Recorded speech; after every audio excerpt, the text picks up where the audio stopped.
But বাংলাদেশে গুজবে বাঙালি, হুজুগে বাঙালি। এখন এই ধরনের ঘটনাগুলোর ভিতরে হয়তো হইতে পারে 5 জনের ভিতরে একজনের সাথে ঝামেলা আছে, 4 জনে মিল্লা সোর সোর সোর, অথবা রাসুলরে গালি দিছে, কোরআন শরীফরে গালি দিছে, সে কোরআন শরীফ ছিঁড়ছে, এরকম একটা অকারেন্স ঘটে 20-50 জন মানুষ কিলান শুরু করলে আমি আপনি আমরা যারা আছি আম বাঙালি আমরা খুব উচ্ছ্বসিত হইয়া জুতা লাঠি মনে করলেন বল্লম টেডা রড এগুলো নিয়ে যে ঝাঁপাইয়া পড়ি। বাট দিন শেষে ঘটনাটা কি হইল, এখন ওই পরিবার যেই পরিবারের সন্তানকে মানে প্রকাশ্যে জ্বালাই দিল, আমি বুঝলাম না যে ভাই এই দেশে তো আইন আছে। সালামু আলাইকুম, আমি নাইম দক্ষিণ কোরিয়া থেকে সবাইকে স্বাগত জানাচ্ছি আমার ইউটিউব চ্যানেল নাইমিলিতে। যদি ভালো লাগে তাহলে সাবস্ক্রাইব, আর যদি ভালো না লাগে দেখতে থাকুন, দেখতে দেখতে ভালো লাগা ভালোবাসা হয়ে যাবে ইনশাল্লাহ। দর্শক, শুরুটা আসলে ফ্রান্স থেকেই বলতে হয়, কারণ ফ্রান্সের যে প্রেসিডেন্ট আছে আপনার ইমানুয়েল ম্যাক্রো, তার ইসলাম নিয়ে যেই কথাবার্তা সেগুলোর কারণে সমগ্র মুসলমান বিশ্ব খুব ক্ষোভে আছে। আমরা জানি ইসলামের প্রতি যাদের ভালোবাসা তারা অবশ্যই এটার বিরুদ্ধে প্রটেস্ট করছে, কিন্তু এই প্রটেস্টের মাঝখানে ধর্মীয় উন্মাদনায় একজন নিরীহ মানুষকে যখন আপনার প্রকাশ্যে পিটিয়ে তাকে একদম আগুন দিয়া পোড়াই দেয়, ইতিহাসের এমন ন্যাক্কারজনক ঘটনা আমাদের বাংলাদেশে ঘটছে। আমি আবারও বলি, আপনাদেরকে সচেতনতার জন্য একটা কথা বলি, যে কোনো জায়গায় গিয়া শুনছেন যে এটা করছে, আপনি নিজে দেখেন নাই, এটার কোনো ভিডিও এভিডেন্স নাই, কোনো প্রমাণ নাই, আমজনতা বলছে, আর আপনিও যে সাথে সাথে লাঠি সোটা হাতে নিয়ে ওই লোকের পিটাইলেন, মারলেন, আগুন জ্বালাতে সহযোগিতা করলেন, আপনি হত্যা মামলার আসামি হবেন, আপনার জীবন শেষ হয়ে যাবে। যে কোনো ঘটনায় দেখা মাত্র রিয়াকশন করবেন না, আপনি আগে শিওর হন যে কি হয়েছে। ইতিমধ্যে অনেকে জানেন যে বাংলাদেশের লালমনিরহাট এলাকায় আপনার এই ঘটনাটা ঘটেছে। লালমনিরহাটের আপনার পাটগ্রাম এলাকায় একটা মসজিদের নাম হচ্ছে বুড়িমারি কেন্দ্রীয় জামে মসজিদ, সেইখানে এই ঘটনাটা ঘটেছে। আপনার ওই দিন আসরের জামাত শেষে মুসল্লিরা মসজিদ ছেড়ে দলে দলে বের হয়ে যায়, তো কিছু মুসল্লি মসজিদে ছিল, হঠাৎ করে মসজিদ থেকে একটা চিৎকার আসে বা সেখানে মানুষের আপনার চিল্লান আসে যে কি, যে ওই মসজিদে আইনশৃঙ্খলা বাহিনীর 2 জন লোক তারা এসে আপনার সেইখানে অস্ত্র আছে বলে তল্লাশি চালাতে গিয়ে তারা আপনার ওই মসজিদে রাখা জিনিসপত্র তছনছ করে, পাশে কোরআন শরীফের যে র্যাক আছে সেই র্যাকের উপরে তারা সার্চ করার সময় কোরআনের উপর পাড়া দিয়েছে। এই বক্তব্যটা দিয়েছেন কে?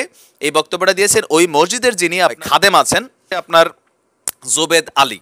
এই লোকের বক্তব্যের রেশ ধরেই উচ্ছ্বসিত জনতা হঠাৎ করেই আপনার একটা অন্যরকম আচরণ করে। তারা ওই মসজিদে থাকা 2 জন ব্যক্তিকে আপনার মানে কঠিন একটা সিচুয়েশন হয়, সেখানে আপনার হাজার মানুষ জড়ো হয়ে যায়, মাইকিং করা হয়। মাইকিংয়ের এক পর্যায়ে ইউপি সদস্য, ইউপি চেয়ারম্যান, থানার ওসি, তারপর হচ্ছে যে উপজেলা ইউএনও অফিসার সকলে এখানে উপস্থিত হন, কিন্তু উচ্ছ্বসিত জনতা বাঁধ ভাঙা একটা জোয়ার সেইখানে ঘটে যায়। হচ্ছে যে জড়ো হওয়া লোকজনের মধ্যে কয়েকজন এসে হঠাৎ করেই আপনার ওই 2 জনকে মারপিট শুরু করার পরে আপনার ইউনিয়ন পরিষদের সদস্য হাফিজুল ইসলাম তিনি আপনার মুসল্লিদেরকে অনুরোধ করে এই 2 জন লোককে নিয়ে আপনার ইউনিয়ন পরিষদের একটি কক্ষে রাখেন। এর একটু পরে চেয়ারম্যান আবু সাইদ নেওয়াজ তিনি আপনার পুলিশে ফোন দেন। পুলিশ যেতে যেতে সেই এলাকাতে হাজার মানুষ জড়ো। এরপরে আপনার থানার ওসি সুমন কুমার মহন্ত, ইউএনও কামরুন নাহার, উপজেলা চেয়ারম্যান রুহুল আমিন বাবুল আপনার ওই অফিসে আপনার কোনো রকমে ঢুকেন, কিন্তু জনতার এত আক্রোশ ছিল ওই মুহূর্তে একটা শ্রেণী এখানে বক্তব্য অনুযায়ী প্রথমে যে মুসল্লিদেরকে বোঝানো হয়েছিল তারা কিন্তু নম্রতা প্রদর্শন কিন্তু করে, হঠাৎ করে আরেকটা শ্রেণী এসা তারা আপনার এখানে আউলজলা পরিস্থিতি তৈরি করে। এই ইউনিয়ন পরিষদের জানালার গ্রিল ভাইঙ্গা ওই 2 লোককে ভেতর থেকে বের করে একজনকে গলার মধ্যে দড়ি দিয়ে হ্যাসরাইতে নিয়ে তাকে আপনার করে কি ওইখানে জনগণ ইচ্ছে মতো পিটানোতে তারা ক্ষান্ত হয়নি। এই 2 জনের ভিতরে একজনকে প্রকাশ্যে একদম আগুন জ্বালাইয়াই দিছে ভাই। মানে এই ঘটনাটার কোনো এভিডেন্স নাই, কোনো কিছুই নাই। আর যেই 2 জন লোককে বলা হচ্ছে আইন শৃঙ্খলা বাহিনীর কথা, আপনি পরিচয় শুনলে খুবই আশ্চর্য হবেন। এর মধ্যে একজন হচ্ছে হাফ মেন্টাল পাগল, তার বাড়ি হচ্ছে কোথায়? তার বাড়ি হচ্ছে বাংলাদেশের আপনার রংপুর এলাকায়, আর তার নাম হচ্ছে শহীদুন নবী জুয়েল। তিনি রংপুরের শালবনের বাসিন্দা, ঢাকা বিশ্ববিদ্যালয় থেকে লাইব্রেরি সায়েন্সে পড়াশোনা করেছিলেন।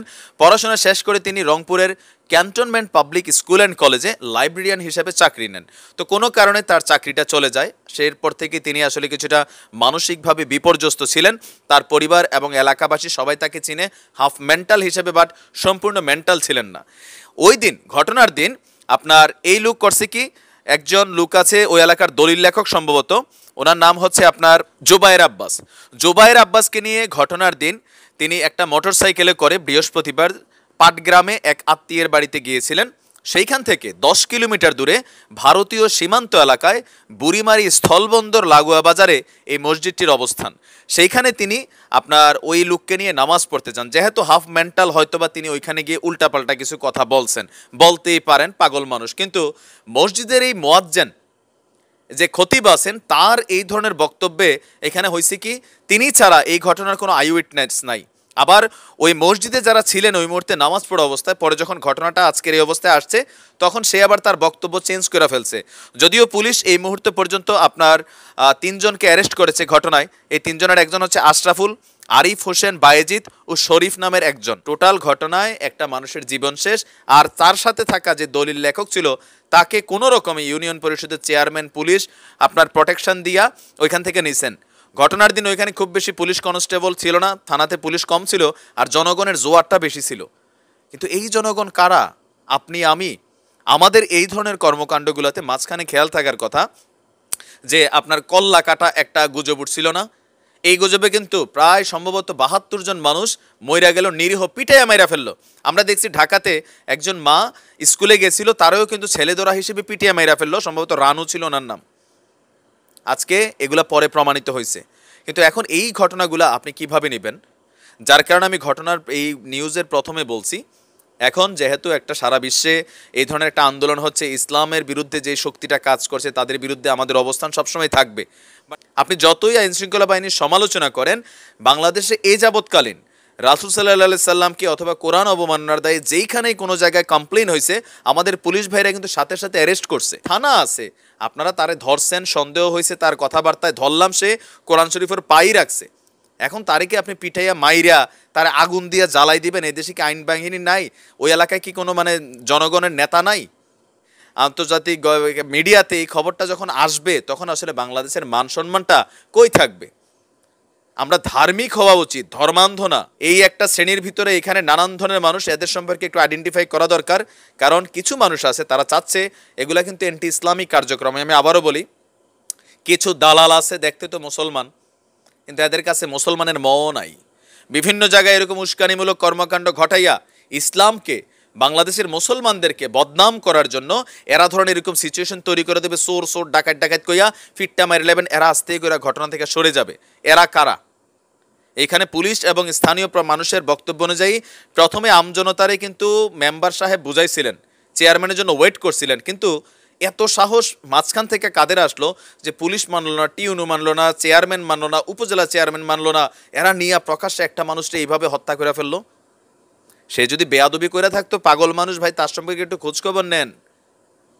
আমি এগুলার পক্ষে না, এগুলো ইসলাম না।